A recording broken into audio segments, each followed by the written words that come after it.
Muy buenas tardes, gracias por estar con nosotros. Bienvenidos a esta edición de un webinar más organizado por el Centro Sociedad Tecnológica y Futuro Humano de la Universidad Mayor, de su Facultad de Humanidades, y que hoy hemos titulado ¿Qué se aportan entre sí las ciencias y las humanidades en el siglo XXI? Vivimos hoy en día, que duda cabe, una situación muy peculiar. El siglo XXI será un siglo tecnológico y, sin embargo, seguimos arrastrando algunos lastres de naturaleza cultural en la que no se ha resuelto del todo la relación entre la visión científica del mundo y la visión humanista de la naturaleza. Nos llevamos casi todo el siglo XX discutiendo si la ciencia era el modelo de racionalidad para el resto de las disciplinas, y se nos escaparon en esa discusión grandes planteamientos importantes sobre la naturaleza de la materia, el origen del mundo, el origen del universo, el origen de la vida, etcétera, que fueron interrogantes que fueron despertándose en el seno de la ciencia y que las humanidades, la filosofía, había cultivado originalmente. Hemos querido hacer este webinar, sobre todo porque hace un año que iniciamos trabajos en el Centro Sociedad Tecnológica y Futuro Humano, nos propusimos un gran desafío que era hacer una reflexión filosófica, una reflexión antropológica sobre los impactos que la ciencia y la tecnología tiene en nosotros. Y para resolver este impacto, para abordarlo, es necesario también abordar a su vez las fronteras, los aportes, las relaciones que hay entre las ciencias y las humanidades. Y nos ha parecido pertinente invitar para este efecto a un referente internacional, el doctor Juan Arana, de la Universidad de Sevilla. Él ha dedicado muchos años a su investigación acerca de las relaciones entre la filosofía y las ciencias en el estudio, también para el estudio de el trasfondo filosófico de la ciencia. Y él es una figura, decía yo, internacional, no solamente una figura, una referencia internacional a los estudios sobre Leibniz y sus textos científicos, sobre textos científicos también del Kant precrítico. Ha publicado más de 100 trabajos de artículos de investigación, traducciones y una veintena de libros, entre los cuales yo destacaría entre los últimos Materia, Universo y Vida, de la editorial Tecnos, La conciencia inexplicada, que es un estudio acerca de los límites de la explicación científica de la conciencia. Fue el ganador del premio Razón Abierta de hace un par de años. Y también el libro Los sótanos del universo, que es un estudio sobre la determinación causal de la realidad. Y el último que ha editado este año, que se titula Las cosmovisiones de los grandes científicos del siglo XX, toda una empresa muy importante para mostrar qué pensaban los científicos en términos filosóficos, humanistas y desde luego de su disciplina en este siglo pasado. Pues muchas gracias, Juan, por haber aceptado esta invitación del Centro Sociedad Tecnológica y Futuro Humano, y esperamos con mucha atención lo que nos puedas exponer acerca de qué se aportan entre sí las ciencias y las humanidades en el siglo que estamos ya en algunos años ya hemos comenzado. Muchas gracias. Bien, pues buenas tardes. ¿Se me escucha? ¿La conexión es buena? Sí. Bien, pues ante todo agradecer a la Universidad Mayor y al profesor Héctor Velázquez la oportunidad que tengo de estar con ustedes esta mañana, tarde para mí, mañana supongo para ustedes. Voy a ir directamente al grano, puesto que tengo 35 minutos y la materia que tengo que exponer no es pequeña. Vamos a ver, la cuestión me parece a mí de la aportación mutua entre las ciencias y las humanidades no es una cuestión menor, es una cuestión, yo diría, crucial. No se trata simplemente de que es una pena la incultura científica de los humanistas o la incultura humanística de los científicos. No se trata de que unos ignoren quién fue Shakespeare o quién fue Beethoven y otros no sepan nada del segundo principio de termodinámica o de la expansión del universo. Yo creo que nos jugamos algo más importante, que es, digamos, la salud del sistema cultural, del sistema de ideas, del sistema de pensamiento que tenemos. Aquí tienen ustedes 3 de los libros donde yo me he ocupado en los últimos años sobre las cuestiones que les cabría plantear ahí. El primero, El caos del conocimiento, de alguna manera trataba de explorar un poco esta situación, un poco de falta de orden, de falta de unidad en que nos encontramos. desde un punto de vista histórico, en este otro segundo libro que figura ahí a mitad de la diapositiva, el proceso histórico de separación de ciencia y filosofía, también me dio algunas pistas de lo que hoy voy a procurar exponerles. Y por último, a esto se ha referido ya el profesor Velázquez, esta obra que yo he de alguna manera coordinado, la cosmovisión de los grandes científicos del siglo XX, ha sido explorar qué había detrás un poco de esas grandes obras científicas de los protagonistas de la revolución científica. Bien, pero esto vayamos, como dejamos atrás simplemente el contexto y vayamos directamente. Siguiente, por favor, diapositiva. Quería exponer un poco que la situación en que nos encontramos, simbólicamente se me ocurre representarla así, ¿no? Una situación un poco donde estamos montados sobre algo que nos sostiene, pero que nos sostiene en un equilibrio inestable. Claro que quizá un poco la imagen, digamos, aquí quizá sugiere la idea de que esta persona en esta situación tan peculiar, y yo he de decirles que padezco vértigo y ver esta foto a veces me hace pasar un mal rato, parece como que está de alguna manera amanezada en que las dos peñas como aprieten y lleguen, pero quizá el peligro no es ese, el peligro más bien es que si una de las vertientes representa la ciencia y la otra las humanidades, más bien parece que digamos, el problema es que una de las dos vertientes caiga y entonces también la piedra y con él el hombre que está montado encima. Bueno, digamos como metáfora para una primera aproximación. Si quisiéramos describir un poco la situación de la cultura contemporánea, siguiente, por favor, yo diría que la imagen bien antigua de la Torre de Babel de alguna manera representa bastante la situación en que nos encontramos, ¿no? Una situación donde hemos edificado una sociedad, una cultura enormemente grande y compleja, pero falta de unidad.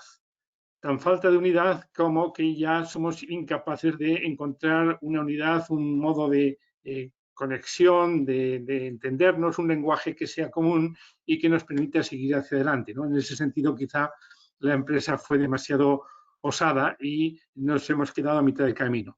Quizá una versión más contemporánea de este motivo de la Torre de Babel, siguiente, por favor, sería un poco los grandes rascacielos contemporáneos. Este concretamente es el edificio Rockefeller en Nueva York, y en ese sentido está tomada un poco puesto que en este centro Rockefeller es donde se han hecho algunos de los grandes descubrimientos científicos del siglo XX y es, por decirlo así, una representación de los palacios, de las instalaciones verdaderamente impresionantes que hemos edificado en nuestro último siglo para dignificar la ciencia. Quizá la cultura no ha tenido en ese sentido un contrapeso que de alguna manera pueda llevarnos a una situación de equilibrio. Por lo tanto, siguiente, por favor. La situación en la que hemos ido a parar es una situación que podríamos llamarla de un caos, ¿no? Una situación de desorden, donde no hay nada que de alguna manera podemos identificar como un elemento de estabilidad, como un elemento que nos, de alguna manera, permita orientarnos y saber hacia dónde nos dirigimos. Este quizá es un caos estático, puesto que es digamos, un paisaje volcánico, pero de una lava que ya ha quedado solidificada, ¿no? Quizá representaría de un modo un poco más realista, un poco más, creo yo, fiel lo que actualmente está ocurriendo. Esta siguiente, por favor, una situación donde la lava todavía no ha endurecido y donde de alguna manera todo el magma está continuamente creando y haciendo desaparecer las formas, ¿no? Esta situación un poco verdaderamente ya de auténtico desconcierto, porque ya no es que no sepamos de alguna manera entender el mundo en el que estamos, sino que es un mundo tan cambiante que a cada momento nos sentimos sobrepasados, ¿no?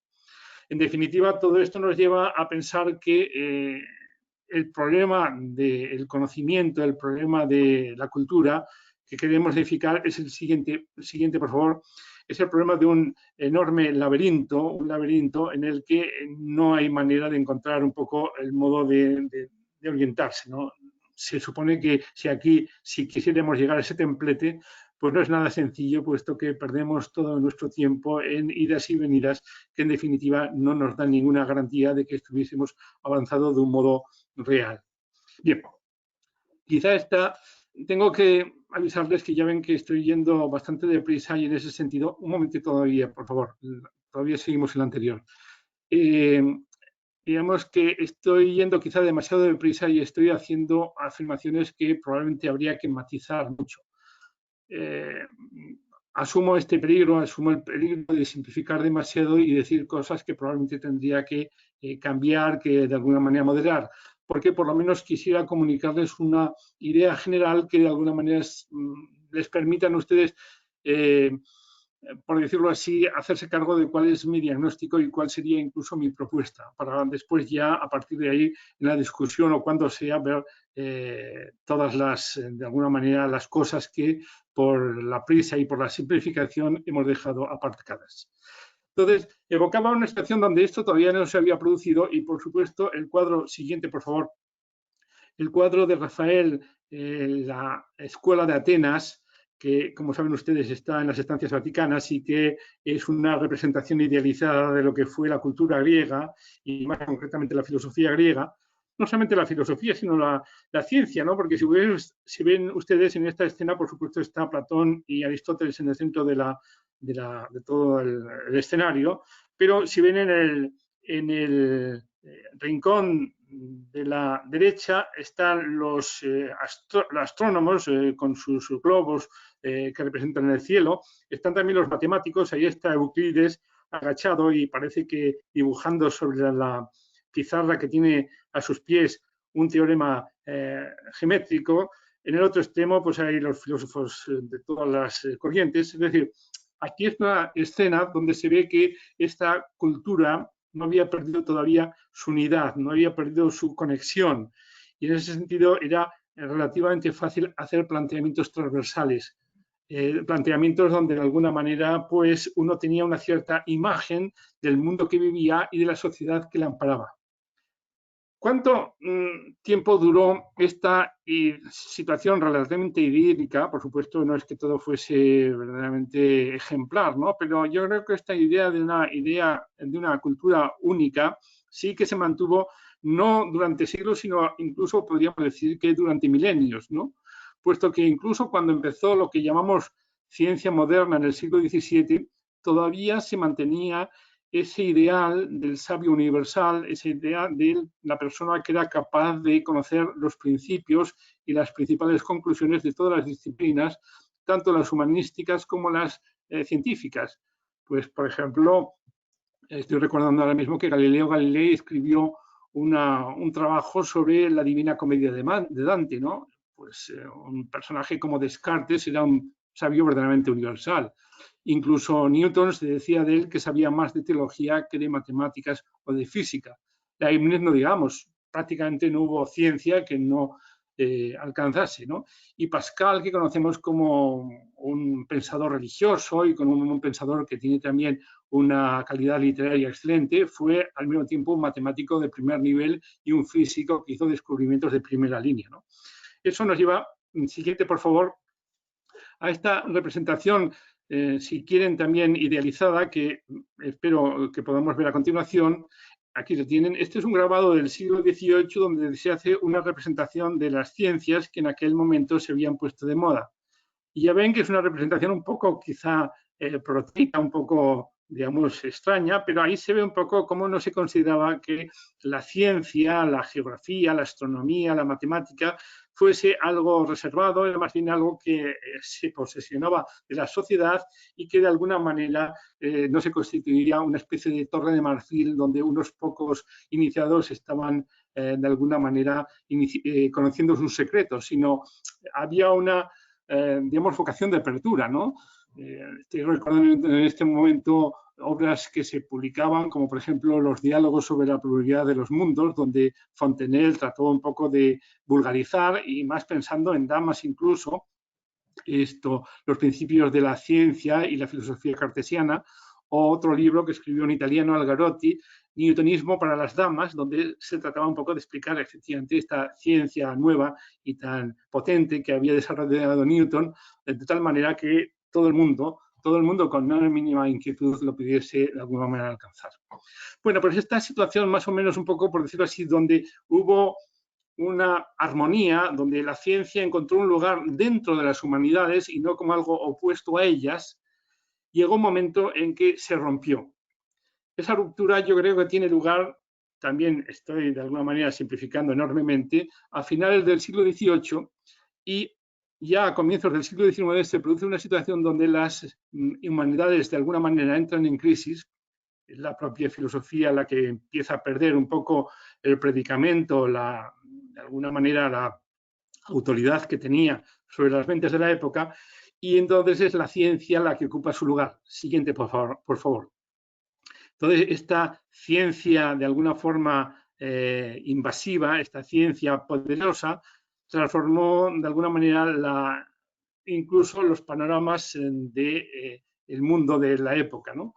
Aquí esta foto, bueno, esta figura que aparece ahora mismo en la diapositiva, a mí me llamó mucho la atención porque fui a estudiar en una época ya pasada a una ciudad alemana, Mannheim, una ciudad bonita, con una arquitectura muy del siglo XVIII, rodeada actualmente de jardines, de parques, una situación casi idílica, ¿no? Entonces me llamó mucho la atención que esta figura es la misma ciudad el siglo anterior, el siglo XIX. Y además es una imagen que por lo visto estaba pensada para atraer un poco a los forasteros, para que la gente se diese cuenta de qué maravillosa era esa ciudad. Y entonces ven ustedes que lo que eran los jardines del palacio fue ocupado por vías del tren y no hay más que ferrocarriles echando humo por un lado y por otro.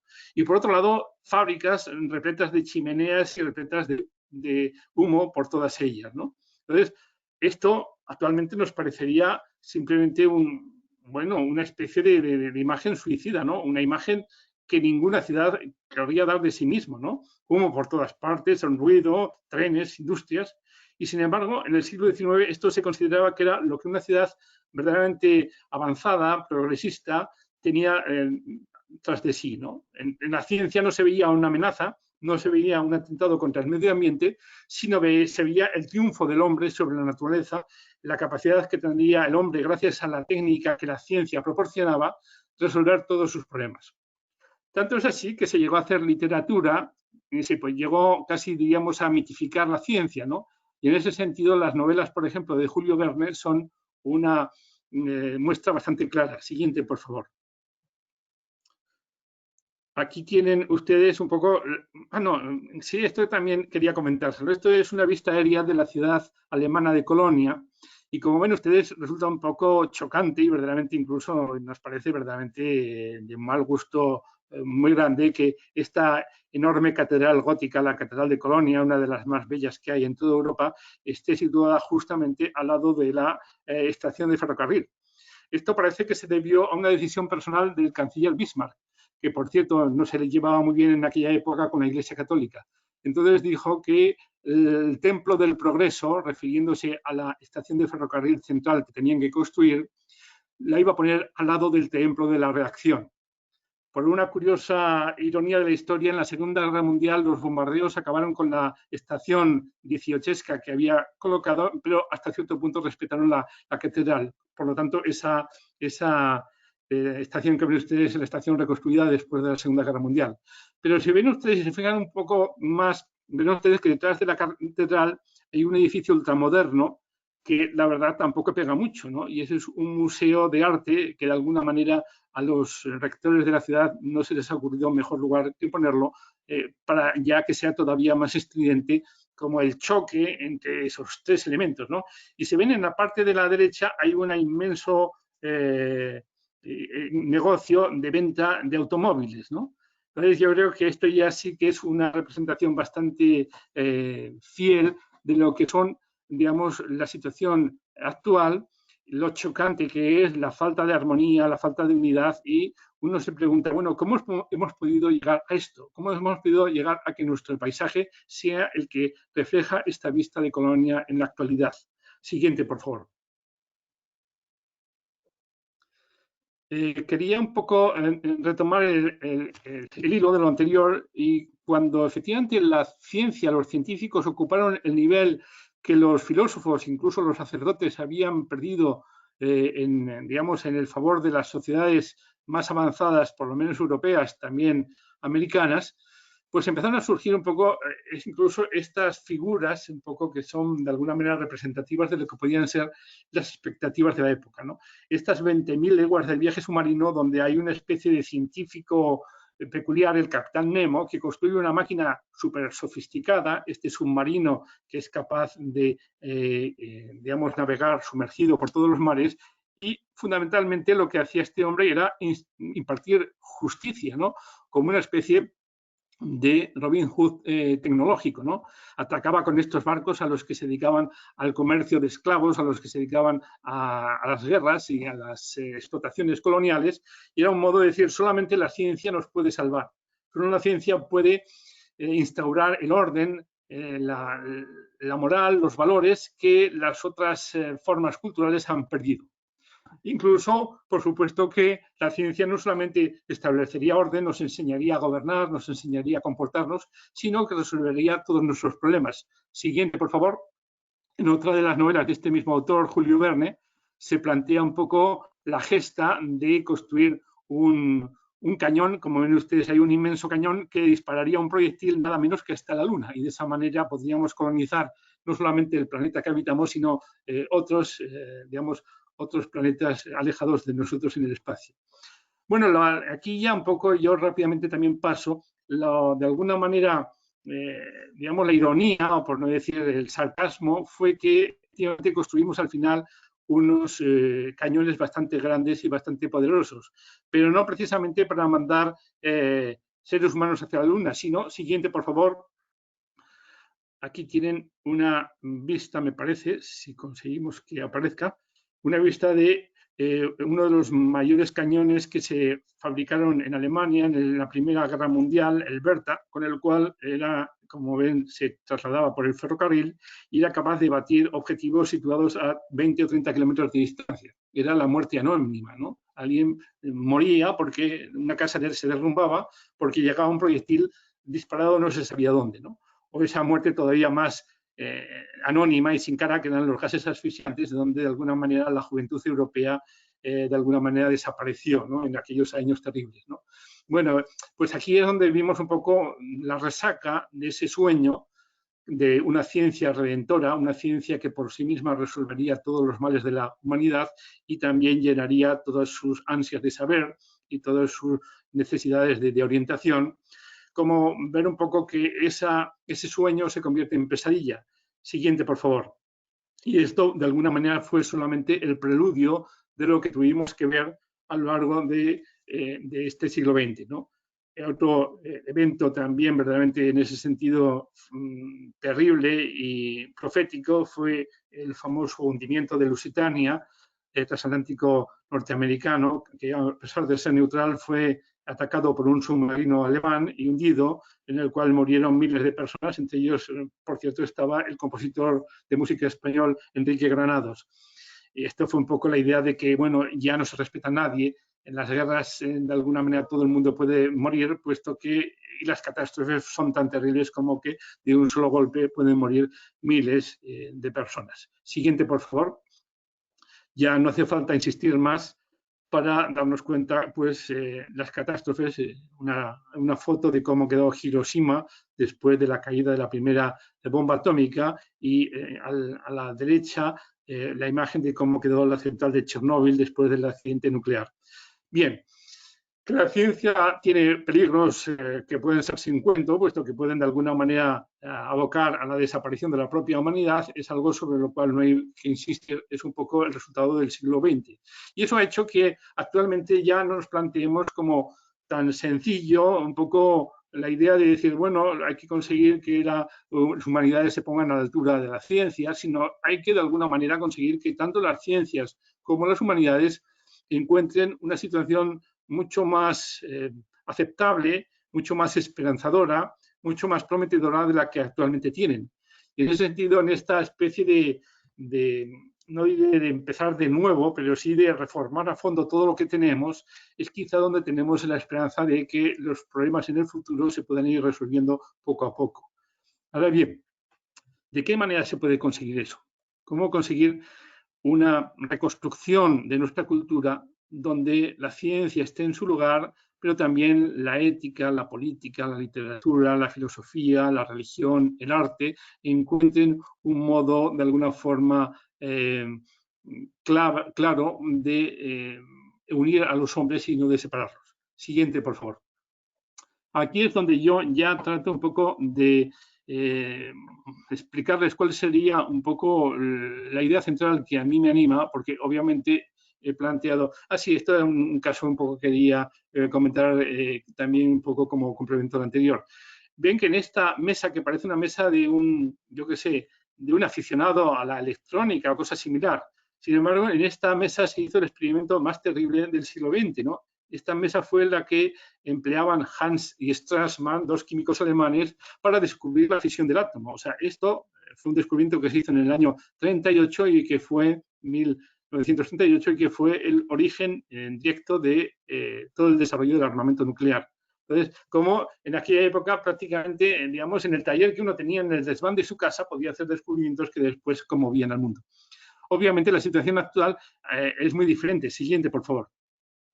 Y vean ustedes cuál es la instalación científica hoy en día por excelencia, que es el acelerador de partículas que hay en Ginebra, en Suiza. Bueno, diría Suiza, pero si ven ustedes esta imagen, que es una vista aérea de la instalación, podrán ver ustedes que hay una línea de punteada blanca, que es la frontera entre Francia y Suiza. Suiza está al fondo con el lago de Ginebra y la ciudad de Ginebra, más al fondo todavía los Alpes, pero más para aquí, todos esos campos cultivados, es Francia, y esto nos demuestra un poco digamos, la magnitud. Esta instalación es una instalación subterránea que más o menos sigue el trazado de esa línea circular o elíptica, tal como lo vemos nosotros amarilla, que consiste en un anillo de 27 kilómetros de longitud, donde utilizando unas energías que son más o menos las que emplea una ciudad de mediano tamaño para todos sus usos, pues se aceleran enormemente los protones que de alguna manera al chocar nos darán un poco la clave de cómo es la materia por dentro. Entonces ya hemos llegado a una situación de gigantismo donde incluso la ciencia ha perdido todo ese aura que tenía antes de empresa solitaria, de empresa romántica, de unas pocas personas metidas en sus gabinetes, en sus pequeños laboratorios, ¿no? Ahora ya se ha hecho una empresa colectiva, una empresa que de alguna manera compromete a toda la humanidad. Estas instalaciones del CERN de Ginebra no son suizas ni son francesas, son de toda Europa y probablemente dentro de poco el siguiente instalación que se programe ya ni siquiera un solo continente será capaz de sostenerla, ¿no? Ya para bien o para mal la humanidad vamos todos juntos en una única nave. Bueno, pues esta situación es la que yo quisiera un poco retomar. Al fin y al cabo soy filósofo y trataría de dar un poco una explicación de una de las causas, quizá no la única, pero a mí me parece bastante significativa de por qué hemos llegado a esta situación. Siguiente, por favor. Es una especie de teoría filosófica bastante elemental y bastante antigua, que es la idea de los trascendentales. Los trascendentales, no sé quiénes de ustedes tienen formación filosófica, pero no lo voy a presumir en absoluto, es una idea que tienen los filósofos según la cual hay ciertas propiedades, hay ciertas características que son universales, es decir, que todo lo que hay en el universo, todo lo que hay en la realidad, las tiene, son propiedades, por decirlo así, comunes y por lo tanto se pueden predicar, se pueden atribuir absolutamente a cualquier realidad que tengamos enfrente. Esas propiedades trascendentales son cuatro, bueno, a veces se discute, pero hay consenso de que por lo menos estas cuatro son, ¿no? La propiedad de ser, la propiedad de tener verdad, de ser, de tener, de alguna manera, de participar en el bien y de participar de alguna forma también en la belleza. Entonces, aquí las he distinguido en absolutas, puesto que de alguna manera todo ente, toda realidad, por el mero hecho de ser tal, sin ningún tipo de conexión con otro elemento diferente, ya le reconocemos su entidad, su ser. Ahora bien, es por relación a la capacidad, por lo menos que tiene el hombre y que podríamos considerar que puede tener cualquier ser personal, cualquier ser que tenga esa capacidad que nosotros llamamos mente, pues tiene una capacidad de conocimiento y puede reconocer todo lo que hay, por eso todo lo que hay se le presenta como verdadero. Pero también en todo lo que existe, de alguna forma se da el bien, es algo bueno, es bueno que exista. Alguien puede preguntar, bueno, ¿es bueno que exista el COVID? ¿Es bueno que existan los cocodrilos? Bueno, realmente, visto de nuestro ámbito, no, pero de cierto modo, descendiendo a un nivel suficientemente profundo, el bien tendría que ser algo tan universal como la verdad o como también la belleza. Bueno, pues esta idea que tenían los clásicos, que es decir, que era de alguna manera dominante en la antigüedad, en la Edad Media e incluso a comienzos de la Edad Moderna, de que existe una comunicación entre esos trascendentales, es decir, que todo es al mismo tiempo verdad, todo al mismo tiempo de alguna manera bueno si se sabe tomar adecuadamente y en todos los lugares se puede encontrar una belleza, eso es lo que se empieza a romper cuando se rompe la unidad entre la ciencia, la filosofía y entre las distintas partes que configuran la cultura. Siguiente, por favor. Aquí plantearíamos, sí, esta sería ya un poco la situación en la cual se empieza a dudar, se empieza a poner en cuestión esa idea de que podamos pasar del ser a la verdad, de la verdad al bien y del bien a la belleza. Y la ruptura se produjo precisamente ahí, en el quicio que separa o que une el ser de la verdad. Y eso tuvo lugar a fines del siglo XVIII y yo creo que como consecuencia directa de ese enorme progreso que tuvo en aquel siglo la ciencia y en comparación el estancamiento que sufrió la filosofía. La única manera de, por decirlo así, de que los filósofos se defendieran de esa, digamos, avasalladora fuerza de la ciencia fue hacer una distinción como muy tajante entre lo que es y lo que parece. Entonces, esa ruptura entre el ser y el aparecer, entre el fenómeno y la cosa en sí, fue lo que propició esa ruptura, esa separación entre la filosofía y la ciencia que actualmente no se había dado. Por supuesto que Kant es la figura que de una manera más clara y más neta levanta acta de esa ruptura, de esa separación que está en el origen de del distanciamiento de la filosofía con respecto a la ciencia. El fenomenismo y el idealismo son, de alguna manera, posturas filosóficas que, de alguna manera, ampliaron esa grieta, separaron ese hueco que se abrió entre las dos. Y entonces pasamos a una situación siguiente, por favor. Y esto ya, si esto podría ser la situación a finales del siglo XVIII, ya en el siglo siguiente, si vemos ya la siguiente diapositiva, por favor, ya diríamos una situación donde, de alguna forma, sí está bien. No, es la anterior. La anterior, por favor. Es una situación donde, si ven ustedes, haya aparecido uno de los cuatro trascendentales y concretamente el ser. Precisamente porque el ser, a base de distanciarlo del aparecer, de lo que se ve, de lo que se puede de alguna manera tocar, de lo que se puede de alguna manera explicar científicamente, llega un momento en que desaparece de nuestro horizonte y la filosofía se queda reducida a una especie de lugar de reducto que ya no tiene acceso, que ya no tiene un predicamento que la sociedad de la época pueda aceptar como tal. Entonces, esa situación donde para ocupar el lugar que antes ocupaba la filosofía se quiere de alguna manera aumentar la proporción de responsabilidad correspondiente a la ciencia. La ciencia monopoliza la verdad y eso sería un poco, digamos, el mensaje de la escuela positivista y al monopolizar la verdad, por una parte, ya no hay pretensión de verdad ni por parte de la filosofía, pero tampoco por parte de la cultura, porque el bien y la belleza quedan, en cierto modo, desligados del ser y desligados de la verdad. Por decirlo así, se hace una especie de reparto salomónico y, digamos, la verdad se le da a la ciencia, el bien se le da al arte, a la literatura, a la cultura, a la ética, a la religión, y la belleza queda para el arte. Pero, de alguna manera, esos tres elementos ya empiezan a no ir de la mano y ir cada uno por su lado. Siguiente, por favor. Y llegamos ya a los albores del siglo XX, donde lo que ocurre es que se pierde, sobre todo cuando, digamos, los contemporáneos ven los peligros de la ciencia, digamos, terribles consecuencias que puede tener una verdad que no está sujeta a un control, lo que se produce es una especie de relativización universal.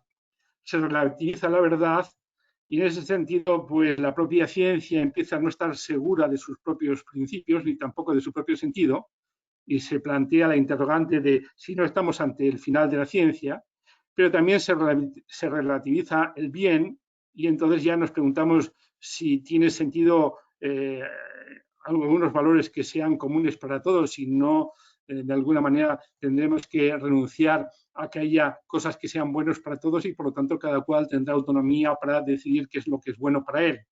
Y por último se produce también la relativización de la belleza, que ya ni siquiera aparece como el valor por antonomasia que el artista tenga que reconocer en beneficio de otros, como puede ser la expresión o como pueden ser. Y esto, en cierto modo, también conduce o puede conducir, de hecho, amenaza conducir al fin del arte, ¿no? Esto quizás es muy atrevido proponerlo de una manera tan radical, yo no lo voy a demostrar, simplemente lo voy a ilustrar, ya el tiempo se empieza a terminar, simplemente con algunos indicios que nos hacen pensar que realmente podemos estar, si seguimos en la trayectoria que seguimos, en los umbrales del fin de la ciencia, en los umbrales del fin de la ética y en los umbrales del fin del arte. Siguiente, por favor.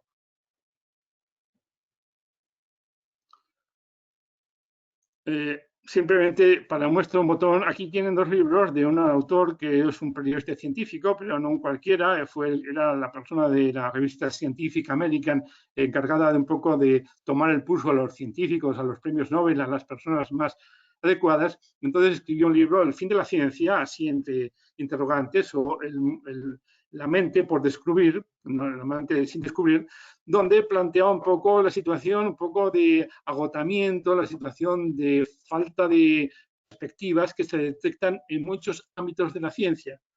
¿Y por qué eso es así? Siguiente, por favor. Hay otro libro también todavía más reciente que esto de John Horgan, de uno de los físicos más importantes de comienzos del siglo XXI, Lee Smolin, un libro que se titula precisamente Dudas de la física en el siglo XXI, en español, en inglés es Trouble with Physics, problemas con la física, donde dice, entre otras cosas, lo siguiente, les voy a citar. Dice, pertenezco a la primera generación de físicos formados tras la formulación del modelo estándar de la física de partículas. Cuando me reúno con viejos amigos y antiguos compañeros de la universidad, a veces nos preguntamos, ¿qué hemos descubierto de lo que nuestra generación pueda sentirse orgullosa? Si hablamos de descubrimientos fundamentales, establecidos mediante la experimentación y explicados por una teoría, descubrimientos del nivel de los mencionados hasta el momento, la respuesta es, muy a nuestro pesar, nada. Un libro de 2005 que hace que pensar, ¿no? Por supuesto, esto se puede discutir, pero simplemente para ver que la cosa no es simplemente una mera idea que se me ha ocurrido. Siguiente, por favor. Respecto a, digamos, el problema un poco, o la pregunta acerca del fin de la ética, yo creo que basta con poner esta fotografía que yo todos los años saco a colación con mis alumnos de filosofía porque creo que nos debe hacer meditar mucho, ¿no? Ven ustedes que se trata de una reunión de propaganda electoral que tuvo lugar en Alemania a principios de los años 30, antes de que Hitler tomase el poder, donde ven ustedes los miembros de la SA, que era el cuerpo un poco de lucha urbana que tenía ese partido, y están ahí en una reunión electoral. Pero lo terrible es que sentados en la mesa, en la parte derecha, hay dos figuras que no son cualesquiera figuras, ¿no? La figura que está con las manos en la boca es Sauerbruch, es decir, probablemente algunos lo consideran como el mejor cirujano que ha habido en el siglo XX y a lo mejor de toda la historia, creador de una cantidad enorme de nuevas técnicas y salvador de cientos, miles o millones de vidas. Y junto a él, la persona que ostenta ese pequeño bigotito es nada menos que Martin Heidegger. Es decir, el que para muchos ha podido ser filósofo más representativo y más importante del siglo XX. Entonces, verdaderamente, a mí esto me hace meditar, ¿no? Si el mejor científico del siglo XX y el mejor filósofo del siglo XX están reunidos junto a esta gentuza, perdón la expresión, y dando amparo y dando cobijo ético a estos personajes, y diría que realmente ni la ciencia ni la filosofía ha sabido en el siglo XX encontrar de una manera convincente, de una manera que nos pueda de alguna forma orientar a todos cómo conducirnos y cuáles son los valores que tienen que de alguna manera sostenernos, ¿no? Y yo creo que, por desgracia, no se puede decir que desde 1930 para aquí las cosas hayan de alguna manera cambiado radicalmente. Siguiente diapositiva, por favor. Bueno, pues simplemente respecto al fin del arte, pues sobre esto habría mucho que discutir, si las vanguardias, las vanguardias, pero en fin, eventos tales como la famosa fuente de Duchamp, o digamos esa ocurrencia que tuvo un artista de alguna manera enlatar sus propias heces y considerarlo como una obra de arte, pues nos da que pensar si realmente no tiene también el arte algo que pensar para ver si realmente encuentra una vía abierta hacia el futuro. Entonces, mi diagnóstico, y que ahí voy a dejarlo ya, mi diagnóstico es el siguiente. Bueno, pues separados no nos va bien. Separados no nos va bien ni a los filósofos, ni a los científicos, ni a los literatos, ni a los artistas. Tendríamos que encontrar la forma de mutuamente resolver nuestras dudas, reforzar nuestras investigaciones y llegar a un futuro donde de alguna manera la cultura de nuevo sea unitaria, o sea, por lo menos tenga una cierta vida común, un cierto diálogo, y esa sea la manera de encontrar el modo de salir del atolladero donde de alguna manera estamos ahora mismo inmersos. Muchas gracias. Estoy a tu disposición, Héctor, para lo que te parezca. Muchas gracias, Juan, por esta exposición tan global en la que nos has mostrado cómo... Obviamente, como ven ustedes, la situación que sugiero es que estamos ahora mismo en una situación casi colgados sobre un vacío, por algo que es transparente, pero que de cuya solidez de alguna manera dudamos. Perdón, sí. Sí, muchas gracias. No, te decía que en esta visión global que nos has hecho, donde muestras cómo fue el escenario de la pérdida de la verdad, la pérdida de la belleza, la pérdida del bien, la pérdida del ser. Y bueno, alguien tiene que retomar esta pauta para que esto se recupere y se entiende, según lo que has explicado, que la ruta no es la unificación metodológica, que es la que se ha propuesto por los reduccionismos, ¿no? Sino en todo caso la recuperación de la unidad del saber. Y en eso radicaría quizá el desafío. Mira, tenemos algunas preguntas que quisiera formularte. Mira, el profesor Ángel Muñoz, es profesor aquí de la Universidad Mayor, además de saludarte, nos dice que en este contexto de relaciones entre las humanidades y la ciencia, ¿qué opinión te merece la transformación que está ocurriendo en la civilización actual, en la que se pasa del mundo moderno a un mundo global y complejo, es decir, donde la evolución de la mente y la conciencia nos hace pasar de una matriz analítica, de pensamiento analítico, a una matriz de pensamiento complejo, tipo lo que hace Edgar Morin, por ejemplo, ¿no? O sea, ¿qué opinión te merece dentro de este ambiente de posible diálogo, recuperación del diálogo o interacción entre ciencias y humanidades, una propuesta como esta? Bien, yo creo que de alguna manera la globalización que se ha producido a todos los niveles, pero muy particularmente en el ámbito de las comunicaciones, es quizá yo creo uno de los pocos elementos esperanzadores que tenemos en nuestro horizonte. Es decir, el hecho de que ahora mismo podamos estar a 10.000 kilómetros de distancia entre Chile y España en comunicación y en diálogo, que de alguna manera las barreras se rompen, ¿no? Que podamos inmediatamente saber qué es lo que se está haciendo en el otro extremo del planeta. Podamos de alguna manera, de un modo tan directo y tan inmediato, saber qué es lo que se está... ayer llegó a España, antes llegó a España la idea de que parece que entre Estados Unidos y Alemania están encontrando una vacuna para la COVID y ya se está hablando de que quizá en 5 o 6 meses, si realmente la marcha de esta vacuna funciona bien, podrían estar distribuyéndose a millones por todo el mundo, a cientos de millones, ¿no? Bueno, esto de alguna manera nos da esperanza porque cuando de alguna forma el progreso del conocimiento, el progreso de la economía necesitaba siglos para de alguna manera que un invento llegase a implementarse, llegase a popularizarse, entonces de alguna manera los problemas que tenemos ahora son tan grandes que no habría ninguna esperanza. El problema en ese sentido no está en los medios, el problema está en cuáles son las soluciones. Es decir, los medios son los que permitirán que las soluciones lleguen a todos los lugares y que se apliquen a todos los problemas y todas las cuestiones que tienen abiertas, ¿no? En ese sentido, digamos, la cosa no es desesperada ni mucho menos. Pero, ¿transmitir qué? Hace unos años, unos decenios, estaba bastante de moda la idea de, digamos, había una consigna que era el medio es el mensaje. No, el medio no es el mensaje. El medio es lo que permite que el mensaje llegue a todas partes. Pero si no hay un mensaje, entonces el problema un poco de las ciencias de la complejidad y de los pensamientos de la complejidad es que a veces lo que se transmite es simplemente una especie de ruido termodinámico, ¿no? Es decir, no hay una idea verdaderamente importante y clave y profunda en la cual podemos decir, sí, por ahí realmente vemos un camino abierto hacia el futuro, sino que se trata de, no sé, de levantar todas las manos y de cantar himnos a la hermandad universal. Pero después de hacer estos, de alguna manera, estos alardes, cada uno se siente solo y se siente en una situación de frialdad y no sé, en una situación de desconsuelo y de penuria, ¿no?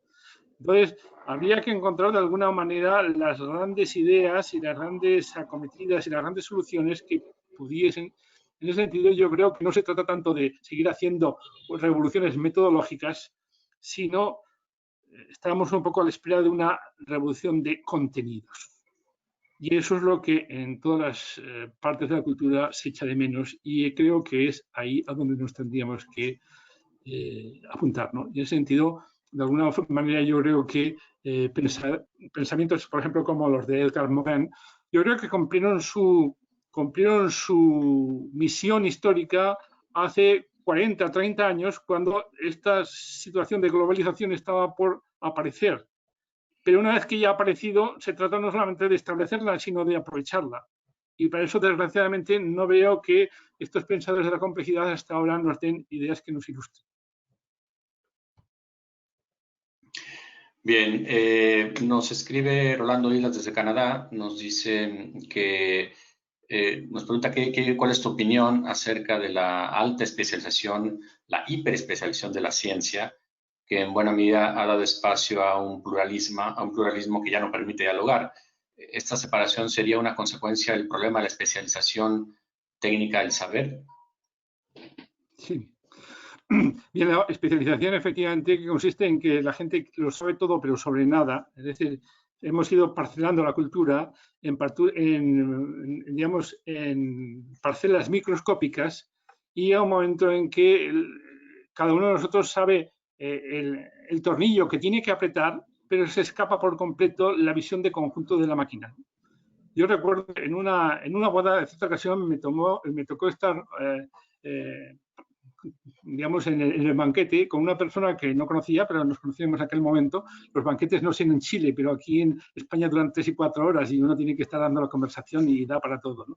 Bueno, aquella persona me contó que él era especialista exclusivamente en detectar problemas de giro en motores eléctricos, no en motores de explosión o diésel, no, eléctricos. Y el hombre durante casi 2 horas me estuvo explicando los problemas que se pueden plantear solamente porque lo único que hacía era escuchar el giro de sus motores y decía, bueno, pues el rotor o yo qué sé, las distintas partes, ¿no? Entonces llegué a la conclusión que para dominar ese arte del giro de los motores eléctricos hace falta toda una vida, ¿no? Hacía falta toda una vida, antes. Lo que pasa es que hoy en día nos encontramos que los sistemas expertos, es decir, las máquinas, también detectan esto mejor que los humanos. Es decir, hay un libro que recientemente he leído de un francés cuyo nombre en este momento se me ha escapado, se titula La guerra de las inteligencias, donde viene a decir que todos los trabajos muy especializados están condenados. Están condenados porque los sistemas expertos implementados en ordenadores electrónicos de gran capacidad lo van a acabar resolviendo antes que mucho más pronto que tarde, ¿no? Entonces, antes eran solamente digamos, las tareas, en cierto modo, rutinarias, de bajo nivel, las que habían sido eliminadas por la automatización de la industria. Pero ahora son también las tareas rutinarias de altísimo nivel, y esas son las especializadas, las que van a ser eliminadas por la aplicación masiva de la inteligencia artificial. Entonces decía, por ejemplo, la profesión de programador informático no tiene ningún futuro porque ya las máquinas se autoprograman. Solamente los de altísimo nivel, decía, pero claro, esas tienen que ser personas de no especialización, sino personas que tengan una alta visión al mismo tiempo de problemas, decía, antropológicos, jurídicos, de alta matemática, de físicas de partículas. Es decir, no conocer cosas muy concretas y muy concisas, sino conocer los principios de una gran cantidad de saber, tener un saber transversal, pero no, digamos, en superficialidad, sino en profundidad. Lo mismo ocurre con el tema de los idiomas, ¿no? Actualmente digamos, los muchachos emplean, yo creo que más de la mitad de su tiempo en aprender nuevos idiomas y convertirse en políglotas. Con los progresos que está haciendo la traducción automática, tanto por escrito como por hablado, dentro de poco eso va a ser, no va a tener sentido, ¿no? Esto lo hará máquina. Nosotros hablaremos directamente y simplemente cada máquina nos dirá, nos traducirá a los distintos idiomas lo que uno está diciendo, ¿no? Con lo cual, el problema no va a ser saber hablar en español, en inglés, en alemán, en francés, en chino, en japonés, etcétera, ¿no? Sino saber bien un idioma. Es decir, decir algo interesante en un idioma, porque su versión a los otros idiomas va a ser una cuestión que van a hacer por nosotros las máquinas. Entonces, cada vez está más claro que lo que importa es el contenido y no tanto la forma. Y no porque la forma no sea importante, sino porque con respecto a la forma, con respecto al método, con respecto a los medios, hemos progresado tanto que ya prácticamente no hace falta esforzarse tanto en ese otro frente, por decirlo así. Bien, pido una disculpa porque la pregunta anterior no fue formulada por Rolando, sino por Felipe Poblete aquí en Chile, pero Rolando sí desde Canadá nos dice que él lo que ve es que entre ciencias y humanidades la separación se ahonda cada vez más y que él no encuentra propuestas unificadoras. Quizá no sea el camino, como tú planteabas, ¿no? Una unificación, pero dice que al contrario hay tendencias incluso antifilosóficas, donde se habla de la agnotología. ¿Cuál sería en ese contexto tu mirada, por dónde habría que abordar? Ya un poco dijiste que, o entiendo que la ruta sería el cultivo de una mentalidad interdisciplinar, por lo que entiendo, ¿no? Bien, me gustaría estar en desacuerdo con la persona que hace esta pregunta, pero desgraciadamente estoy bastante de acuerdo con ella. O sea, la situación actual no es buena, ¿no? Y si nos basamos simplemente en un diagnóstico de lo que en la situación que nos encontramos, hay más razones para ser pesimista que optimista. Obviamente decir esa frase que tanto se repite de que nunca están de noche como inmediatamente antes del amanecer, parece que obedece simplemente a un voluntarismo de decir, bueno, pues a pesar de todo pensamos que el futuro va a venir de la interdisciplinariedad. Hombre, yo creo que con respecto a la interdisciplinariedad, lo primero que deberíamos hacer sería encontrar una palabra menos difícil de pronunciar, ¿no? Digamos, su misma complicación ya indica que es una cosa bastante poco usada y bastante poco practicada, ¿no? Entonces, realmente yo pienso que encontrar la manera de que yo sea capaz, si me dedico a la filosofía, pueda hablar con alguien que se dedica al arte abstracto o alguien que se dedica a la termodinámica de los sistemas complejos o cualquier otra situación, es hacia donde tenemos que ir, ¿no? Yo realmente, bueno, mi trabajo actualmente, porque yo ya me he jubilado de la universidad, pero sí formo parte todavía activa de la Academia de Ciencias Morales y Políticas en Madrid, donde coincidimos economistas, sociólogos, filósofos, juristas, políticos, psicólogos, etcétera, ¿no? Yo no soy tan pesimista, porque ahí veo que sí que hay una cierta exigencia, ¿no? Cuando alguien se refugia en la terminología de su propia ciencia matriz, cuando uno busca remedios que claramente suenan a remedios de su propia botica, de su propio... eso despierta una desconfianza en el resto de la compañía, ¿no? Y sí que estamos mal que bien aprendiendo a buscar un lenguaje que sea comprensible y sobre todo encontrar unas ideas que sean aplicables no solamente en nuestro pequeño campo. Y yo creo que, aunque hoy por hoy la situación no sea alentadora, yo creo que la necesidad es tan imperiosa de romper este punto muerto y sobre todo de encontrar, claro, hay estudios que dicen que el 70% de las personas que actualmente están ingresando en las escuelas, que tienen ahora 5 o 6 años, van a trabajar cuando sean ciudadanos productivos en profesiones que todavía ni siquiera existen. Entonces, ¿qué especialidad le vamos a enseñar si esa especialidad todavía no ha existido?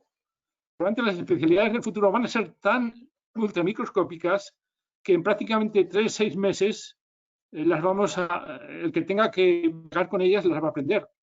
Entonces, de alguna manera, hacer depender toda la educación respecto a un saber tan pequeño que bastarán unos pocos meses para aprenderlo, probablemente eso lo que tenemos que hacer es que las empresas den esa capacitación de último nivel y en cambio dar una educación generalista, es decir, darle a las personas la capacidad de adaptarse a nuevos entornos y adaptarse a nuevos trabajos con una gran prontitud.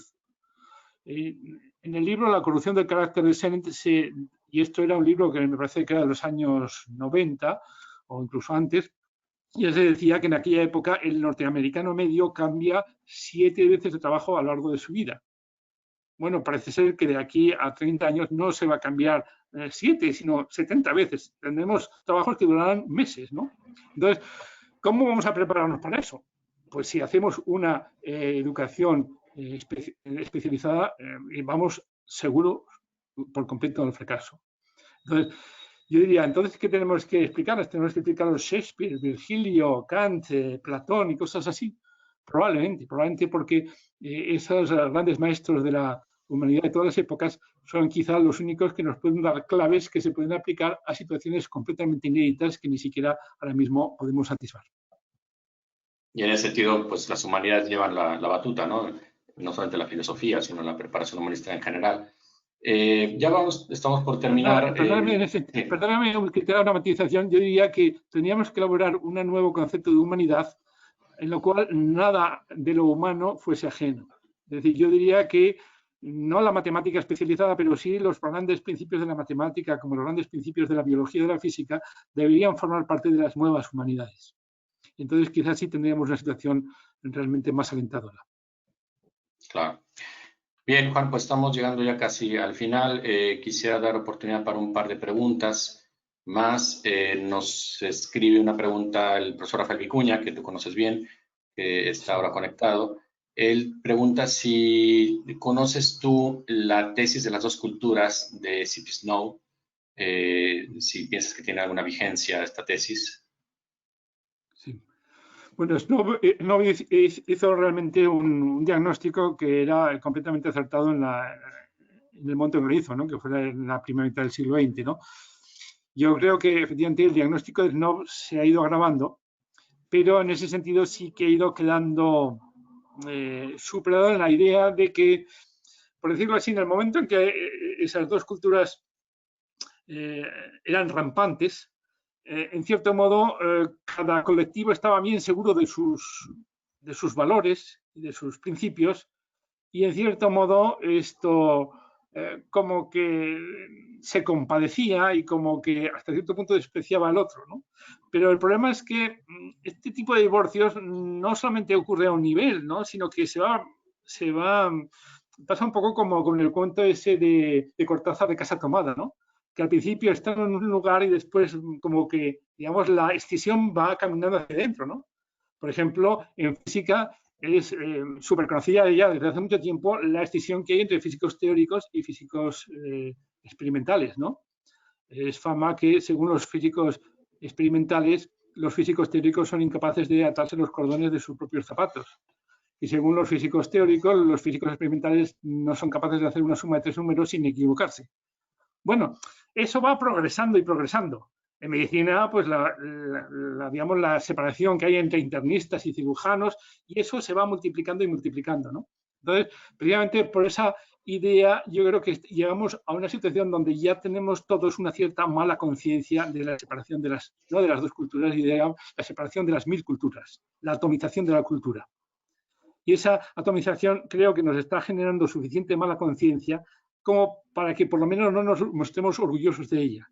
No nos encerremos cada uno dentro de nuestra pequeña torre de marfil y tratemos de encontrar en la intemperie, en esa situación un poco de alguna manera de orfandad en que nos encontramos cuando salimos de nuestra zona de confort, quizá el modo de encontrar ahí el terreno común donde todos podamos sentirnos realmente iguales. Y quizás devolverle también ese espíritu de admiración que decían los griegos que debía estar detrás de las preguntas filosóficas, ¿no? Salir del área de confort para explorar otra vez con admiración la naturaleza en un contexto en el que cada vez el escenario se ve, como tú decías, en una observación que me quedo con ella, me parece muy pertinente del libro que mencionabas hace un momento, el momento en el que la alta especialización eventualmente era sustituida por inteligencia artificial. Entonces, la mente conectiva, la mente global, la mente que sea capaz de ver los problemas complejos que convocan a varias disciplinas, será quizá lo que salve esta situación, ¿no? Por último, Juan, hay muchas preguntas que coinciden en lo mismo. ¿Qué aporte podría dar el profesor, un profesor que tiene en sus aulas a quienes van a pensar en el futuro? ¿Qué aporte crees tú que podría uno dar en el aula para ir construyendo una nueva realidad de diálogo entre humanidades y ciencias? Bueno, efectivamente ese problema se nos presenta a todos los que somos o hemos sido profesores, ¿no? Y también se nos plantea a veces un poco también a los que vivimos no en los lugares que se pueden considerar como protagonistas de la cultura contemporánea, ¿no? Nos sentimos un poco a veces también en el tercer mundo de las disciplinas, si soy profesor de filosofía, o en el tercer mundo de si estoy en un lugar, en un país que no me parece que sea. En ese sentido, a mí me ayudó mucho algunas reflexiones que encontré precisamente en Octavio Paz, en el sentido de que, bueno, ya se acabaron un poco, digamos que la cultura se ha globalizado y los problemas también se han globalizado. Y por primera vez, por decirlo así, esto nos permite a quizá países que no hemos tenido una gran tradición científica o una gran tradición cultural en este campo, en aquel otro, sentirnos ciudadanos del mundo y no ciudadanos de segunda o de tercera. Es decir, que probablemente las grandes soluciones ya no van a venir de Estados Unidos o de Inglaterra o de Alemania, que vendrán de Uruguay o vendrán de Bangladesh o vendrán de Tahití. O sea, todos estamos ya en situación de igualdad. Es verdad que una igualdad de la orfandad, ¿no? Pero eso de alguna manera creo que para un profesor, incluso en un colegio de secundaria, en una zona deprimida, tiene que convencer de que realmente las aportaciones que él puede hacer pueden ser aportaciones de muy primer nivel, porque la situación de penuria ya en este campo concreto que hemos estado conectando es más o menos común. Y quizá eso también lo encontré en Borges, ¿no? Decía, bueno, la ventaja que tenemos los argentinos es que no estamos encadenados a una cultura como los franceses o como los ingleses o como los italianos. Y como tienen tantos grandes hombres, parece que no pueden citar más que a franceses, italianos o... Nosotros, fíjate, quizá porque no tenemos grandísimos científicos o no tantos, pues todos los científicos son nuestros, en cierto modo. Hemos dejado de, digamos, estamos en situación de superar definitivamente el nacionalismo cultural, el chauvinismo y creo que en ese sentido el profesor tiene un desafío verdaderamente interesante, porque a sus alumnos les puede decir, no vamos a estar simplemente tratándonos de ponernos a la altura de lo que se están haciendo en otros lugares. Vamos quizá a hacer descubrimientos que puedan servir a esos lugares tan maravillosos donde están tan despistados como nosotros. Y creo que eso es algo muy alentador para los profesores de todos los niveles y de todos los lugares del mundo. Pues Juan, ha sido un honor para mí que hayas aceptado esta invitación, un gran placer escucharte. Estoy seguro que para quienes se han conectado también habrá valiosísimas aportaciones de lo que nos has dicho. Yo les quiero agradecer, desde luego también a ustedes que se hayan conectado a este webinar. Quiero agradecer a la Dirección de Comunicación de la Universidad que hicieron posible esta transmisión. Y antes de irnos, les voy a pedir que escuchen un aviso que tienen que darles. Por mi parte, muchas gracias por haber atendido a este webinar. Gracias, Juan. Muchas gracias a ustedes. Los queremos invitar para mañana a una nueva edición de webinar a cargo del Banco Central. Su presidente, Mario Martel, estará presentando el IFE del segundo semestre de 2020 para que nos puedan acompañar mañana. Gracias. Hasta luego. No.